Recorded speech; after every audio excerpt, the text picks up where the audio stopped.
Hello everyone, my name is Pete Ibanez. The title of my YouTube blog is Why the US Social Security System Will Not Collapse.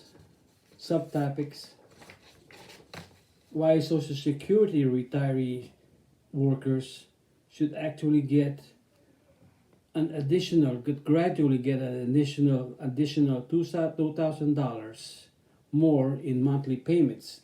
No new taxes. No new taxes. How we can remove the harm from cyclical unemployment when families become displaced and lose their homes.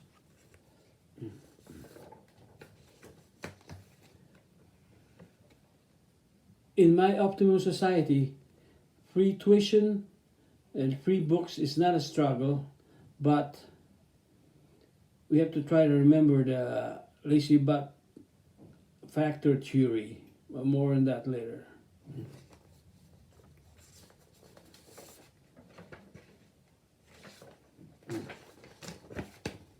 So let me tell you more about myself.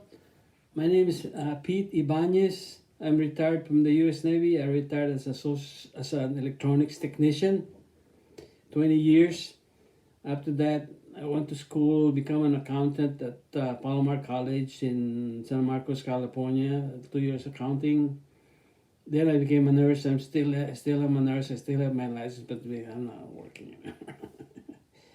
So I studied economics in the Philippines,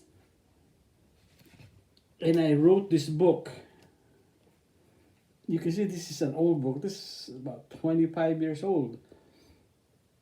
Back then, it's still, I think, I made some changes because it's really radical. No taxes, no poverty, strong government, but it's the same basic principle.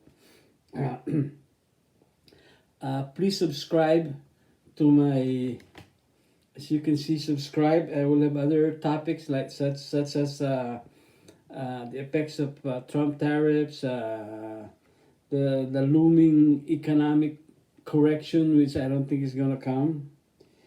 So let's get into my blog here.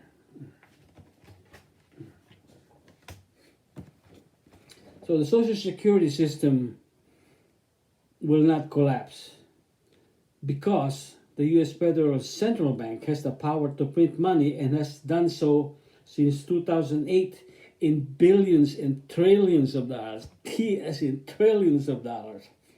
Stop! Does not printing money create hyperinflation? Of course it does. When it's done incorrectly. When it's done properly, there is no hyperinflation. To explain how this works, I have to give you a 10-minute crash course in advanced economics. Just 10 minutes, no big deal. By the way, thank you for watching my YouTube videos. You see, I spent so much money on my high-tech computer arts and graphics. Thank you. The first law of economics is supply and demand. In this case, supply and demand of apples, not the fruits, not the foam. So you have the supply line, and you have first demand and the second demand. The first demand, the equilibrium price, as at this point, it's $1 per pound or per kilo. It makes no difference. So the second demand is a higher demand, and this time the price went up.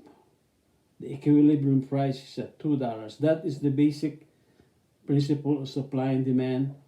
When demand goes up, prices usually goes up with it. Remember, supply and demand can be manipulated. Supply and demand is affected by the politics or government policy. Supply and demand is affected by corruption.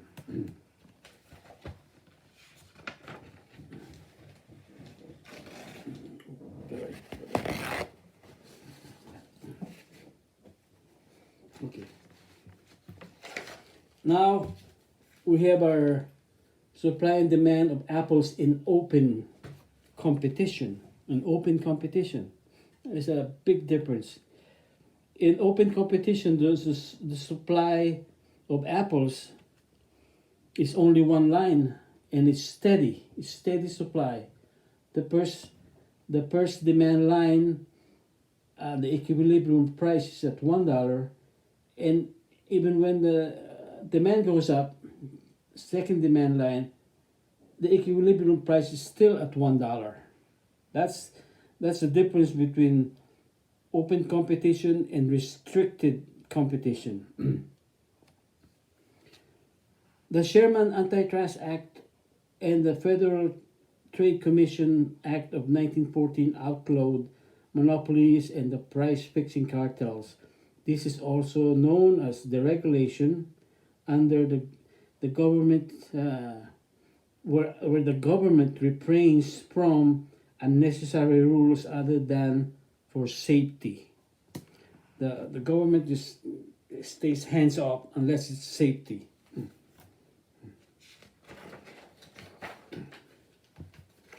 In 1984, during the era of President Ronald Reagan, he's the greatest economist there is. He's not just a president, he's a great economist. 1984, under the U.S. AT&T case, the U.S. government divested or broke up the giant Bell system, AT&T, into 7 smaller regional independent companies. Free competition is important, with one exception. The infamous Enron energy scandal of 2002, where the energy giants manipulated and raised electricity prices. So now price regulation remains in the energy industry. Now let's tie all this to why Social Security system will remain strong and why Social Security retirees should actually get a big gradual increase. The primary principle here is, as long as there is free economic competition, inflation will not spiral out of control. Will not spiral out of control as long as there's free competition. Free competition is one way to control inflation. Another is for the government to simply outlaw high profits. You know, to say, oh, let me go back to my. The government can simply outlaw excessive profits, which is what China does. Restrict business profits to 14% of original investment. This is an arbitrary number, but is reasonable considering that the safest investment, the U.S. Treasury bond 30-year, you're lucky to get 2%. This is what China did in the 1990s. It still does it if it wants to. China is a dictator that feeds and oversees 1.3 billion people. In 1991, I was in Shanghai, China in person. I was still on active duty. I can personally attest that China in the 1990s, 1992, was a poor country. Shanghai was similar to present-day Tijuana, Mexico, but now Shanghai is a bustling, progressive city. I'm claiming that China followed the economic strategies I published in 1996 in this book. Somehow they got a whip of this book and they followed it. Well, I'm more on that. I call my economic system the optimum society.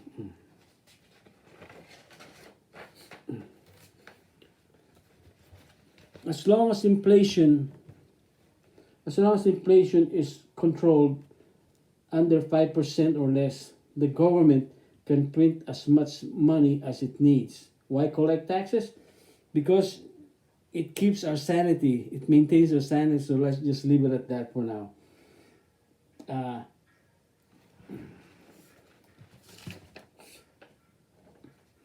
Please look up the website thebalance.com, THCBALANCE.com, all one word, and their article on quantitative easing. It is basically the same as saying the U.S. Federal Central Bank printed 4.486 trillion, T as in trillion, dollars from November 2008 to October 2014. They had no choice but to take this big gamble. 2008 November, the height of the mortgage crisis depression. Will there be hyperinflation? No, there was none. U.S. inflation had been single digit, 4% and less, since the 1990s when President Reagan initiated deregulation. It's now in 2020 hovering around 2%. Some government economists will try to complicate the term inflation, but it is nothing but the same basket of basic goods, apples, meats, etc., and rent compared year to year. That's basically what it is. There could be slight variation, but that's basically what it is. In 2008, November, the U.S. government paid out 800 billion, B as in billions, dollars to failed banks and mortgage companies in 1 month. The government was paid back all that money, which is good. And did the $800 billion go back into Social Security? It probably does. It probably did, because the Congress set up a general inspector to oversee all that money. Another major requirement of the optimum society: manage corruption. If I have to give a figure, the government must be 95% honest. Rumor has it in Singapore, you only have to pay once to start a business, but you do have to pay.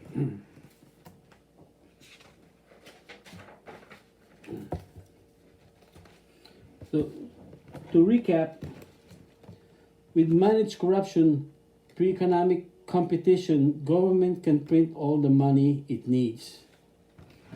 Who are Social Security worker retirees? They are workers who worked and paid into Social Security for about 40 years. 40 years of work. These people deserve to be comfortable in their retired years. I don't like to be mean, but it doesn't include people who did not complete retirement, disability. I just don't want to be mean, but they did not retire. Sorry. The lazy butt factor theory. There is a long-term danger in paying off all student loans. It's all in the attitude. As long as we have the right attitude, we can do whatever we want. The lazy butt factor theory: fraud transfers from attitude. The lazy butt factor is what destroyed the Greek economy in this last decade. But now, even the European Union started using quantitative easing, and they finally let go of the neck of the Greek economy. Whereas now they're just printing money, right?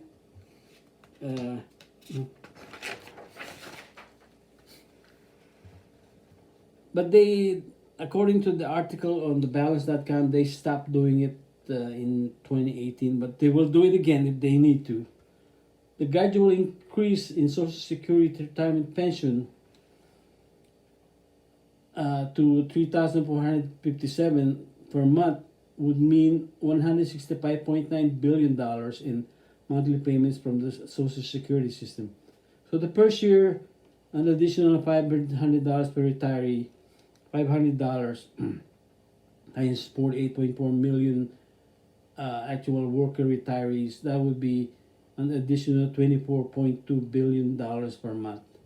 So now we have the effects of cyclical unemployment.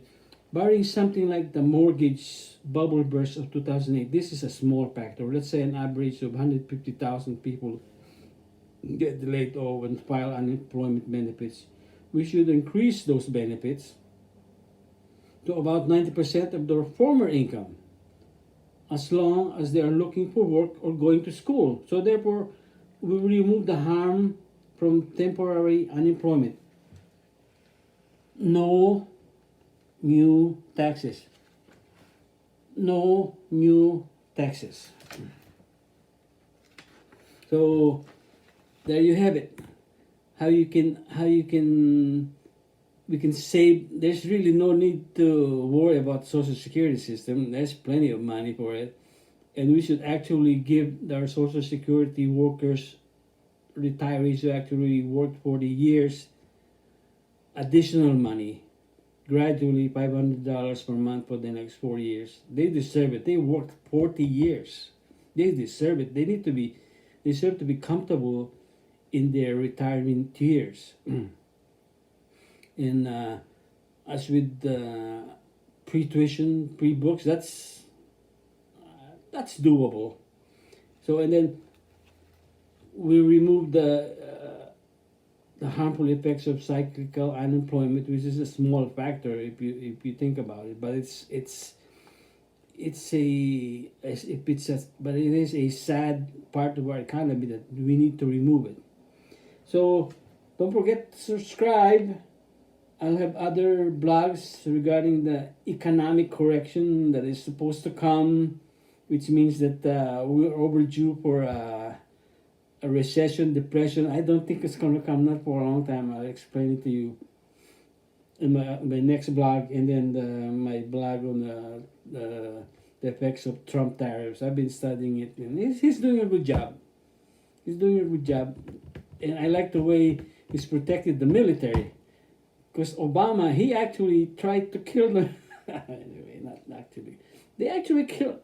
Every year they were cutting the budget for the military, which means it's weakening the military. Yeah, anyway, so I'm glad Trump reversed that. So please subscribe. I'll have other blogs. Thank you very much.